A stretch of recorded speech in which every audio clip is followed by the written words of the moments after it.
y'all, so I've been absolutely in love with rocking a perm rod set lately, like to the point where it's my favorite hairstyle to do right now, and I wanted to give y'all the full rundown on how I get the results I do. So you want to start off by using a mousse of your choice. I've been using the Doux Honey collection, but I also love Lot of Body Mousse. Sometimes I use both of them together, but today I'm only going to be using the Doux.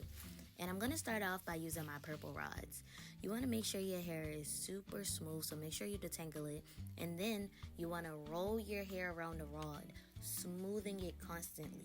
That's how you're going to make sure you get that super smooth look once your hair is dry. Make sure you secure the rod by placing it against where you last saw your hair roll around, and then you want to repeat. Once I start getting to the front, I am going to start using the orange rods, but if it's a piece that's a little bit shorter than the rest of my hair, I am going to just go ahead and use that purple rod. Once I get to the very top, that's when I start to do things a little differently. I like my hair to sort of create a bang. So on the top of my head, or the hair that's going to be facing towards the front, I'm going to be twister and twisting my hair 1/3 of the way down and then perm rodding it. Because of this, you can use bigger pieces than you've been using in the back. So before you sit under the dryer, one of my biggest tips is make sure you look at your entire head. Take a mirror, look at the back, see if any of your ends are curling up. Make sure that you used a good amount of perm rods.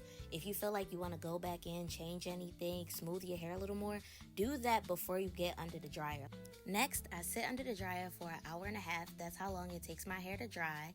And I make sure it's completely dry. I'm telling you, you do not want to take your perm rods out before your hair is completely dry. And if you like to air dry your hair, also, I still suggest dry your hair just for even 10 minutes. I'm telling you, I've air dried my hair and let it set for 10 minutes before, and it just helps. Once you start taking your hair out, you are going to want to use a weightless oil. I do use a weightless oil and a frizz-free serum, which typically I don't put it on my hands until after I take the perm rods off. I don't know why I did it before this time, but really you just want to have it on your hands once you start plucking your hair out.